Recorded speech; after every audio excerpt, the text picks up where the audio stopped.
अस्सलाम वालेकुम। कैसे हैं आप सब? उम्मीद है बिल्कुल ठीक ठाक होंगे। और आज नवंबर की 10 तारीख़ है। यूँ तो मेरे गार्डन में बहुत सारे फ्लावर्स अब आहिस्ता आहिस्ता खिलने शुरू हो गए हैं। उन्हीं में मैरीगोल्ड के प्लांट्स भी अब आहिस्ता आहिस्ता बड़े हो रहे हैं। जब तक कि वो प्लांट्स बड़े हों, उनमें फ्लावरिंग हो। लेकिन 2 प्लांट्स कुछ अरसे पहले, तक काफ़ी अरसे पहले मैंने लिए छोटे छोटे से, और अब उनमें भी फ्लावरिंग शुरू हो गई है। लेकिन जो मेरे प्लांट्स हैं वो भी इससे थोड़े थोड़े ज़्यादा छोटे हैं, उनमें अभी फ्लावरिंग स्टार्ट नहीं हुई है।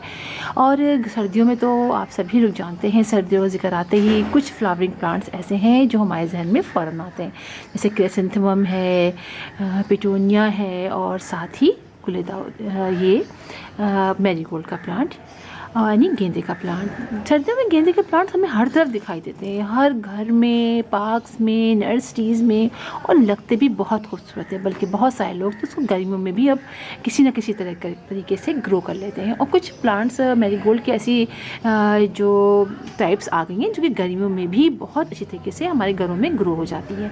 तो आज हम इसी की केयर के बारे में बात करेंगे, इसलिए कि मैरीगोल्ड के प्लांट्स की वैसे तो हम केयर बहुत ज़्यादा मुश्किल लेंगे, लेकिन कुछ बातें ऐसी हैं जो हमें स्पेशली याद करनी चाहिए, रखनी चाहिए। और अगर हम वो ये मतलब मिस कर जाते हैं तो फिर होता ये है कि हमारे प्लांट्स जल्दी सूख जाते हैं। ये बहुत देखा गया है कि 2-3 फ्लावर्स के बाद हमारे मैरीगोल्ड के प्लांट सूख जाते हैं। तो देखिए करना क्या चाहिए। सबसे पहले हम बात कर लेते हैं कि मैरीगोल्ड के प्लांट्स की हम सॉइल कैसे तैयार करेंगे। सॉइल आपने इसकी अच्छी वेल ड्रेन सॉइल तैयार करनी है, ताकि पानी बहुत जमा ना हो, क्योंकि ये प्लांट पानी को पसंद ज़्यादा नहीं करता है। अगर हम अच्छी और सॉइल तैयार नहीं करेंगे तो फिर इसका जो मतलब प्लांट जो है उसमें जल्दी फंगस लग जाएगा। अचानक से आपका प्लांट जो है वो एक दिन आप देखेंगे सुबह सो के उठ के आपका प्लांट्स के सारे लीव्स नीचे की तरफ बेंड हुए हुए होंगे, और फिर वो प्लांट बच नहीं पाता।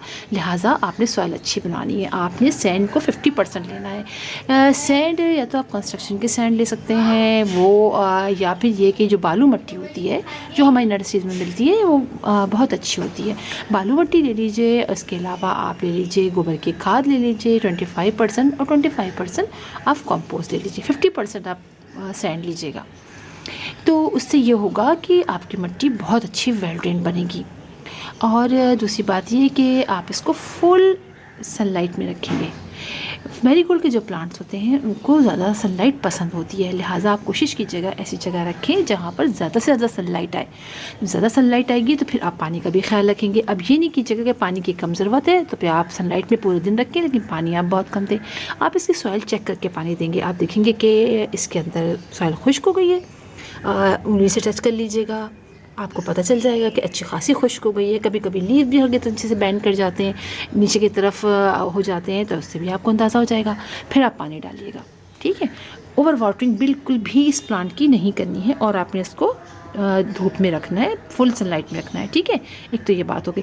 अच्छा, फर्टिलाइज़र आपको ज़्यादा नहीं डालना है। अदर फर्टिलाइज़र मैंने पिछले साल अपने कुछ प्लांट्स में डाल दिया था, तो बहुत बड़े बड़े लीव्स तो हो गए थे, लेकिन फ्लावर्स कम आए थे। लिहाजा आप जो हैं वो फर्टिलाइज़र बहुत ज़्यादा नहीं डालेंगे।